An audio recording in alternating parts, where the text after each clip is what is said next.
자, 여러분들 2022년 9월달 기출문제 한번 풀어보도록 하죠. 자, 첫 번째 문제는 일반 목적 재무보고에 관한 설명으로 가장 올바르지 않은 것은, 자, 1번에 일반 목적 재무보고의 목적은 기업의 자원을 제공하는 것에 대한 의사결정을 할 때 유용한 어떤 보고기업의 재무정보를 제공하는 것이다. 그러니까 일반 목적 재무보고의 목적은 유용한 정보를 제공하는 거죠.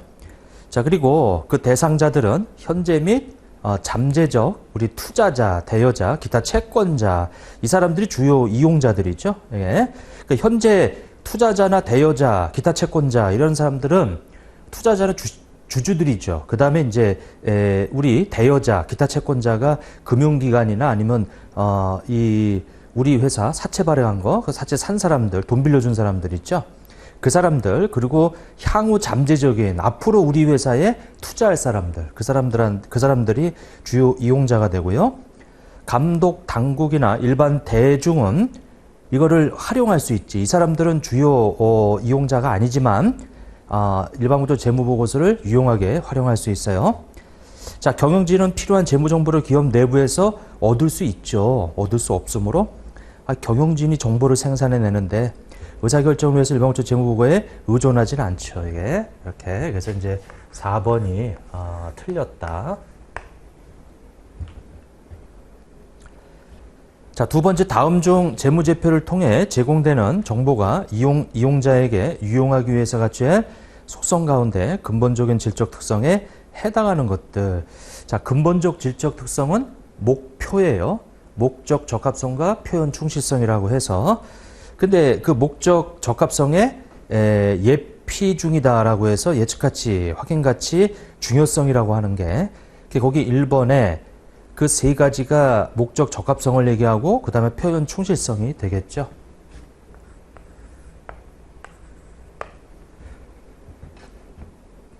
자, 그 다음에 3번에 보면은, 자, 3분기 중간 재무보고서에 관한 설명으로 가장 올바르지 않은 것은, 자, 자본 변동표다. 자, 자본 변동표는 누적 기간을 비교하는 거예요. 누적 중간 기간을. 그래서 누적 기간이라고 하는 것은 1월 1일부터 우리 3분기란 얘기는 9월 30일까지. 근데 거기 보니까 7월 1일부터 9월 30일은 요거는 누적 기간이 아니고 중간 기간이에요. 그래서 1번은 그 중간 기간과 누적 기간, 자, 요거를 비교 표시한다라고 해서 1번이 틀렸네요. 자, 1번 같이 누적 기간하고 중간 기간을 모두 비교하는 게 바로 그 2번에 나오는 포괄손익계산서고, 3번의 현구름표는 1월 1일부터 9월 30일 누적 기간만 비교하고, 재무상태표라고 하는 것은 그 당해년도 9월 30일 현재 시점과 정기를 비교하는데 정기 말하고 비교하는 거예요, 이게. 그래서 나머지는 맞고. 자, 그 다음에 이제 네 번째. 자, 작성 기준에 가장 올바르지 않은 것은, 자, 첫 번째, 요구하거나 허용하지 않는 한 상계하지 않는다. 우리 이 8가지 중에 상계 금지에 해당이 되죠. 자, 두 번째, 중요하지 않은 항목이더라도 성격이나 기능이 유사한 항목끼리 통합하여 표시할 수 있죠. 이게 중요성과 통합 표시라고 해서 중요성에 따라서 중요하지 않으면 통합해서 표시할 수 있다라고 하는 거. 그래서 2번이 틀렸네요.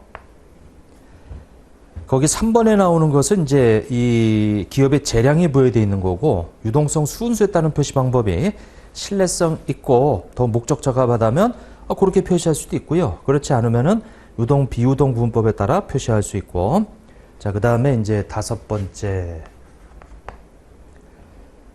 자, 보고기간 후 사건에 해당하는 것을 모두 수정을 요하는. 자, 이것은 수정을 요한다는 얘기는 보고기간 말 현재 존재하거나 이전부터 존재하던 거예요. 그래서 기억 보면은 보고기간 말에 존재하였다 그 말이 이미 보고기간 말에 존재했는데 그 소송사건의 확정은 그 보고기간 이후에 확정이 됐죠. 그래서 요것은 수정을 요하는 이 사건이다라고 하는 거. 그래서 기억이 들어가야 된다. 근데 여기서 하나 중요한 것은 현재 의무가 보고기간 말에 존재하였던 현재 의무가 보호기한 이후에 확정되는 거죠. 그러면 요 보호기한 말 현재 의무에 대해서 금액을 추정할 때 요 확정된 거, 이건 이제 가능성이 높다 이거예요. 그러니까 요걸 인식을 해야 돼, 이게. 근데 만약에 보호기한 말에 이제 존재했던 현재 권리란 얘기는 요건 이제 우발자산이라고 하는 건데, 그게 그 이후에 확정됐다 하더라도 그것은 잡지 않아. 이게 이제 보수적인 건데, 의무는 잡지만 권리는 잡지 않는다. 그래서 기억, 의무라고 되어 있기 때문에 요거는 수정을 요하는 보호기한 사건에 해당이 되고요. 자, 니은에 보면 이미 자산 손상이 발생되었던 사실이 보호기한 말에 이미 있어요. 근데 그것에 대해서 보호기한 이후에 입수되면은 당연히 요것은 수정을 요하는 사건이고요. 자, 디귿에 보면은 이미 구입한 자산의 취득 원가나 대가, 자, 매각한 대가, 근데 그것이 그 이후에 이제 이 결정이 되는데, 이미 보호기한 말에는 구입하거나 매각을 했단 말이에요, 이게. 근데 이제 그 금액이 나중에 결정되는 거지. 그래서 그거는 반영해서 이 고려해 줘야 되고. 자, 리을에 보면은 재무제표가 부정확하다는 것을 보여주는 부정이나 오류가 발견이 됐어요. 근데 보호기한 말에 그 이전부터 존재하던 오류예요. 그래서 이것은 다 해줘야 되겠다. 그래서 4번이 답이 되겠네요. 자, 그 다음에 6번. 자, 다음 중 재고자산의 평가와 관련된 설명으로 가장 올바르지 않은 것은? 자, 1번 선의손주법은 실제 물량의 흐름을 고려하여 기말 재고액을 결정하는 방법이다 라고 돼 있는데 1번이 틀렸네요. 그러니까 실제 이 물량과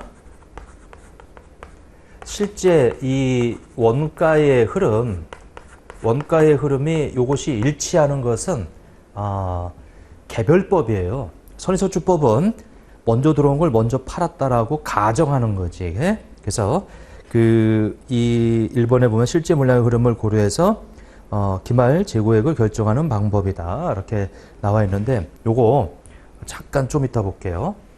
왜냐면 실제 물량에 따라 근데 흐름을 고려해서 원래 실제 물량이 이 들어오고 나가는 것에 의해서 사업자들은 주로 먼저 들어온 걸 먼저 내보내긴 하는데 일단 가장 올바르지 않은 거니까 다른 거 한번 잠깐 보고요. 1번 일단은 이 나머지 세 개를 한번 먼저 보고 자 뭐냐면은 선의초주법에 의하면 실제 이 재고조사법과 계속기록법 중 어느 방법을 사용하든 관계없이 그 값이 똑같이 나오죠. 가중평균법은 평가하고자 할 때 계속기록법에 따라 장부를 기록하는 경우는 이동평균법이 맞고요. 특정 프로젝트별로 생산하는 제품 또는 서비스 원가는 요거 각각 개별적으로 그래서 1번이 맞는 가장 올바르지 않은 거다라고 하는 거죠. 이렇게. 요것은 개별법이에요. 개별법. 이렇게. 자, 그 다음에 이제 7번을 한번 보게 되면 다음은 주 3일에 재고 수불부이다. 주 3일이 기말 재고 자산을 총평균법과 선의손주법으로 각각 평가할 경우 두 평가 금액의 차이는 얼마가 되겠느냐 이렇게 나와 있죠. 자 그러면 총평균법이라고 하는 게 있고 선의손주법이라고 하는 게 있는데 뭐에 대한 거냐면은 그 기말재고 자산이란 말이에요. 거기 기말재고가 700개가 있잖아요. 이게 그러면 P4에 의하면은 그 700개 곱하기 자, 선의손주법은 맨 마지막에 사가져온 거기 11월 10일자 200개. 자, 이거 좀 나눠줘야 되겠네요. 요거는 지금 200개가 150원 주고 사가져왔네요. 이렇게. 그리고 그 전에 사가져온 5월 15일자에 1500개 중에서 500개. 그러니까 맨 뒤에 사가져온 거 700개만 추려내서 곱하기 이제 140원. 이렇게. 그러면 500 곱하기 140이다라고 하면은 이거는 7만 원이고 요것은 200개 곱하기 150이다라고 하면은 이것은 3만 원이고 이렇게. 그래서 P4에 의하면은 이제 이것은 10만 원이 기말재고로 잡히고요. 자, 그다음에 이제 총평균법이에요. 자, 총평균법은 뭐 다른 거 없고 거기 들어온 것들만 싹 다 더해서 지금 1월 1일 날 1000개, 500개, 1500개, 200개 총 판매 가능 수량이 3200개예요. 3200개. 자, 그리고 단위 원가를 다 곱해서 1000개 곱하기 100원. 그 다음에 500개 곱하기 120원. 그 다음에 1500개 곱하기 140원. 그 다음에 200개 곱하기 150원. 그걸 다 더하면 이거 40만 원이 나오네요. 이렇게. 40만 원. 그럼 곱하기 지금 700개라고 했으니까 40만 원 나누기 이제 3,200 곱하기 700이다라고 하게 되면은 87,500원이 기말재고 이 금액이 되겠더라. 그럼 요 차이가 12,500원이 차이 나니까 이제 4번이 답이 되겠네요. 이렇게. 자, 그 다음에 이제 8번을 한번 보세요. 8번. 자, 그 8번을 한번 보게 되면은 그 뭐라고 되면 순장부 금액은 얼마냐. 성격 용도가 유사하지 않대요. 그럼 유사하지 않으면 이제 각각이지. A, B, C 적용하는 것이. 자, 거기 장부 수량 있고요. 실사 수량 있고요. 근데 문제에서 물어보는 것은 순장부 금액, 즉 최종적으로 재고 자산이 표시될 금액은 실사한 금액 1,500개에다가 그리고 원가가 100원인데 순실현 가능 가치가 90원이니까 90원으로 평가를 해놨겠지. 이렇게. 자, 그 다음에 B는 4,500개예요. 이렇게. 근데 단위당 장부 금액이 500원이고 순실현 가치가 1,000원이니까 이건 둘 중에 낮은 거 500원으로 표시가 돼 있겠죠. 그 다음에 C라고 하는 것은 2,000개. 거기 보면은 400원이고 그 다음에 순실현 가능 가치가 300원이어서 이것이 둘 중에 작은 거 300원으로 적혀 있겠죠. 자, 그래서 이제 1,500개 곱하기 이제 90원이다라고 하게 되면 13만 5천원. 그 다음에 이제 4,500개 곱하기 500원이다라고 하게 되면 이것이 222. 이렇게 5만원 이렇게 되고요. 그 다음에 2,000개 곱하기 300원이다라고 하게 되면 이것은 이제 60만 원이 이제 이렇게 되겠네요. 네. 자, 그래서 225만 원 플러스 60만 원 플러스 13만 5천 원 하게 되면은 298만 이렇게 되겠더라. 그래서 8번의 답은 1번이 되겠다.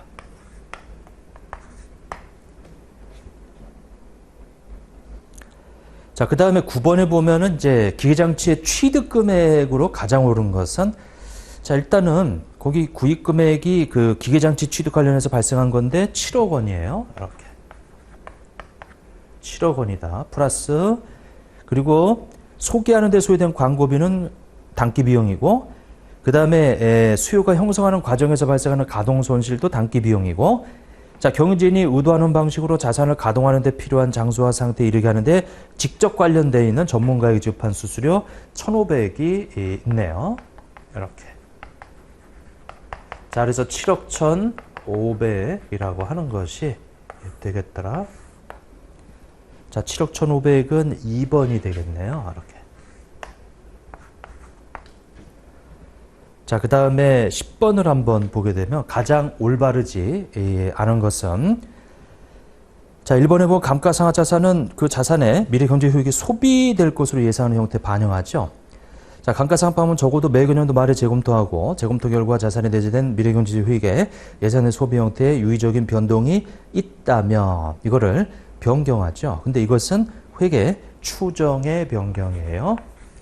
정책의 변경이 아니고 자, 세 번째 토지는 채석장이나 매립지 이런 것들은 제외하고 우리가 감가상각하지 않죠. 자, 정률법은 초기에 감가세 많이 잡히고 그 이후에 갈수록 작아지는 방법이죠. 이걸 가속상가법, 체감잔액법 똑같은 말이고 자, 그 다음에 11번. 자, 주 3일은 X1년 초에 토지를 우리 10,000원에 구입하였으며 이 토지에 대해서 재평가명을 적용하여 매년 말에 재평가를 한대요. 그러면 10,000원에 취득을 해서 15,000원이 됐고, 그 다음에 X2년도에 가서 이것이 7,000원이 또 이렇게 이제 됐고, 자, 그러면은 X2년 말에 시행한 토지 재평가로 인해서 당기 순이익에 미치는 영향은 얼마냐? 뭐 이건 뭐 너무 쉽죠. 요 5,000원이라고 하는 재평가 잉여금이 떨어지게 되면 그 5,000원만큼이 먼저 감소시켜 주고요. 그 다음에 이제 요것이 당기 손익으로 들어가는 거죠. 그래서 3,000원이라고 하는 것이 이제 당기 손익이니까 당기 순이익에 미치는 영향은 3,000원이 감소한다라고 하는 거죠. 이렇게. 자, 12번에 보면 내부적으로 창출한 무형자산에 관한 설명으로 가장 올바르지 않은 것은 1번 무형자산을 창출하기 위한 내부 프로젝트를 연구 개발 단계에 구분할 수 없으면 모두 개발 단계가 아니고 연구 단계에서 발생한 것으로 본다. 1번이 답이네, 이게. 자, 이번에 보면은 이제 그 연구 단계는 다 발생한 기간에 비용 처리하고 3번의 영업권이라고 하는 거, 이것은 인식하지 않고요. 그 다음에 내부적으로 창출되는 영업권, 재료, 장치, 뭐 이런 여러 가지 대치한 연구 활동이죠. 그래서 이게 틀렸어요. 자, 13번에 무형자산 상각에 관한 설명으로 가장 올바르지 않은 것. 내용수가 비한정인 무형자산 상하지 않죠. 유한한 것은 이 내용수가 유한한 무형자산으로 변경할 수 있죠. 1번이 틀렸다. 이렇게. 그래서 비한정이었던 것이 비한정은 내용수를 정할 수 없다는 뜻이죠. 그것이 이제 유한한, 즉 내용수 정할 수 있게 됐다라고 하는 거. 자, 이것을 우리는 회계 추정의 변경이라고 한다. 이렇게. 자, 이번에 보면은 이제 유한한 거, 사용할 수 있을 때부터 상각을 하고, 3번에 보면, 예상 소비 형태 반영하는 거죠. 그리고 상각 적어도 매매관념을 검토하고, 자, 그 다음에 이제 14번. 투자부동산으로 분류되는 것으로 가장 옳은 것은, 자, 자가사용 부동산. 이거는 이제 유형자산이고요. 정상적인 영업 과정에서 판매하기 위한 거, 이거 재고자산이고요. 금융리스를 제공한 부동산은 이거는 금융리스 채권이에요. 채권. 자, 네 번째 장래 사용 목적을 결정하지 못한 게 투자부동산이지. 자, 15번에 보면은 이제 현금효son 자산 잔해. 자, 양도성 예금 증서다. 배당금 지급 이 통지표다.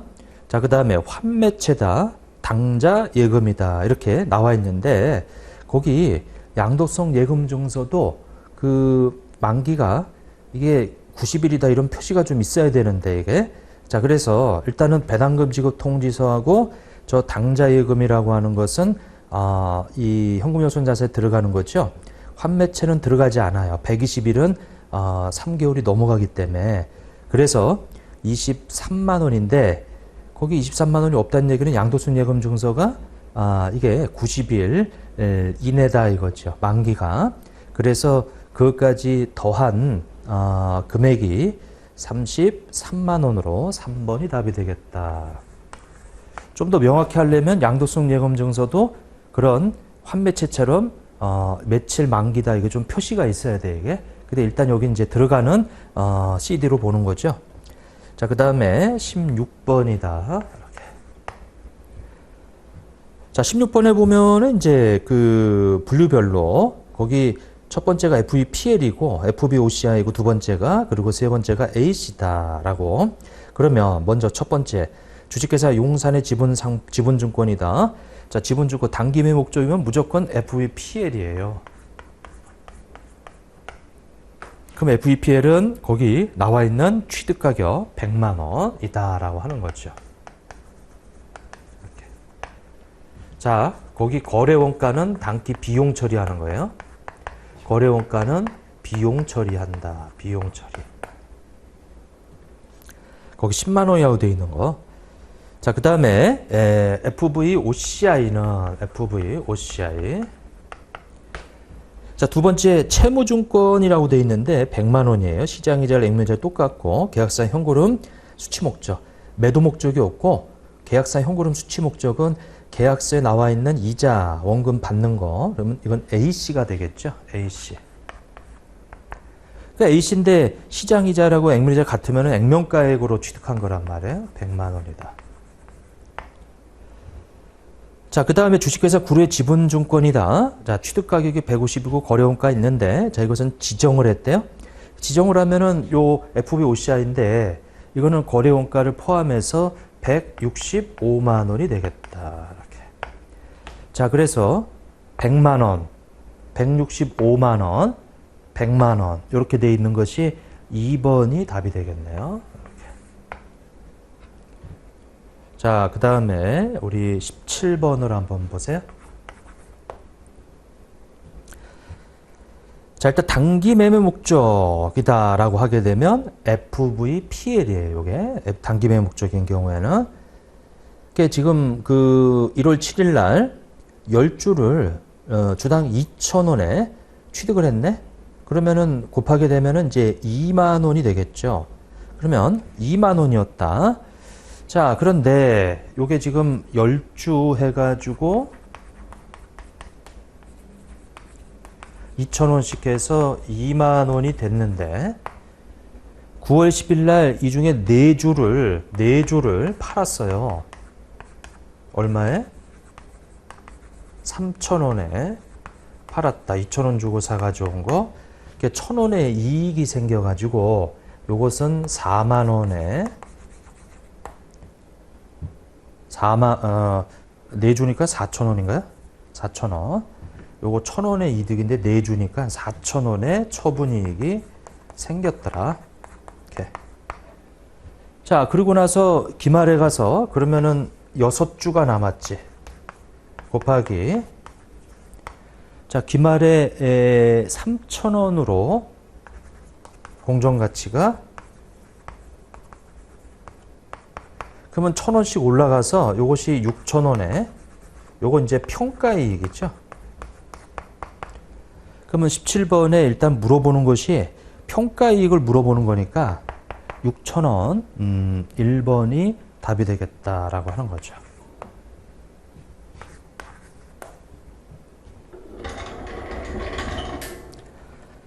자, 18번에 보면은 이제 주식의 3일은 X1년 1월 1일에 다음과 같은 조건의 회사채를 취득을 했네요. 그리고 FV OCI로 분류를 했고, 그리고 다음 연도에 가서 99만 원에 처분을 했어요. 그게 인식하게 될 우리 처분 손익은 얼마가 되겠느냐 이렇게 물어보네요. 자, 그러면 거기 취득원가가 아예 주어져 있으니까 951. 자, 951, 963이다. 그게 유효이자율이 이제 12%고 이렇게 951, 963. 자, 114, 236이다. 그런데 표시이자가 10%니까 자, 10만 원씩 이렇게 14,236원 이렇게 이제 되겠더라. 그래서 951, 963 플러스 14236 하게 되면 966 199가 되겠더라.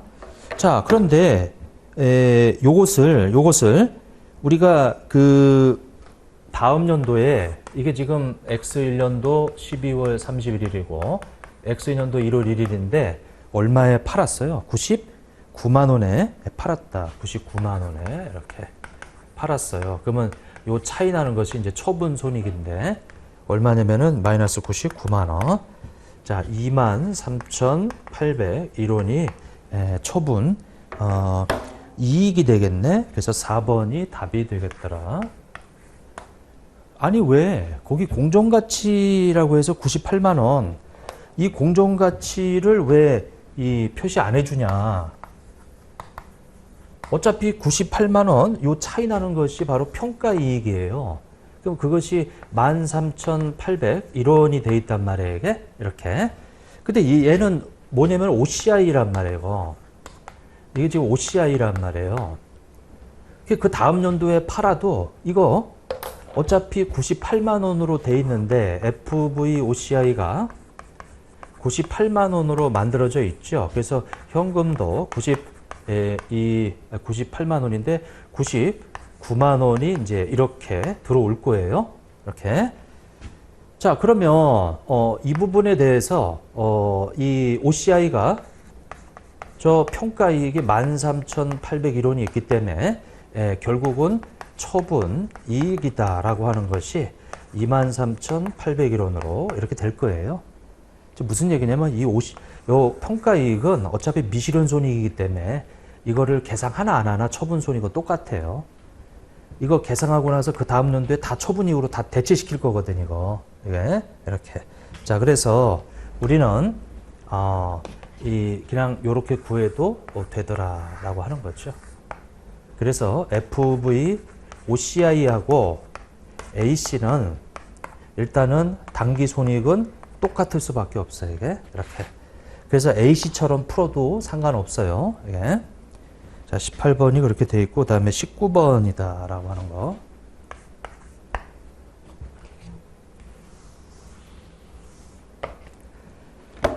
자, 우리 사채를 액면금의 5천만 원보다 싸게 할인 발행했네요.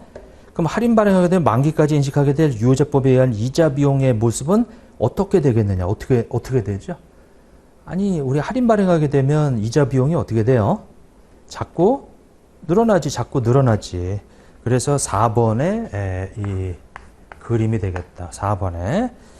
자, 왜냐하면 상가액만큼 자꾸 부채가 늘어나면서 거기에 이 유효이자율을 곱하면은 이자 비용이 자꾸 늘어나요. 처음보다 자꾸 늘어나는 형태의 모습이 바로 4번이다. 제가 그림 이렇게 그려드렸던 것 같은데 이게 이자가 이렇게 있으면 우리 할인 발행됐을 때 이 이자 비용이 이렇게 늘어나더라. 이런 모습.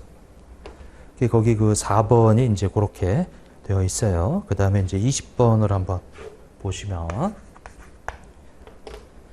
자, 재무상태표에 충당부채를 인식하는 경우로 짝지어진 것은 자, 가능성이 높다.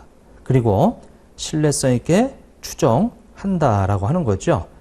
그게 바로 충당부채로 인식되는 경우예요. 그 기억이지. 기억. 나머지는 이 우발부채란 말이에요. 이게. 그래서 1번이 되겠더라. 1번. 지금 문제에서 물어보는 것은 충당부채를 인식하는 경우는 가능성이 높고 신뢰성 있게 추정하는 그 기억이 만나는 그게 바로 답이 되겠더라. 자, 여기까지 하고요. 그 뒤에 거는 조금 쉬었다 또 하겠습니다.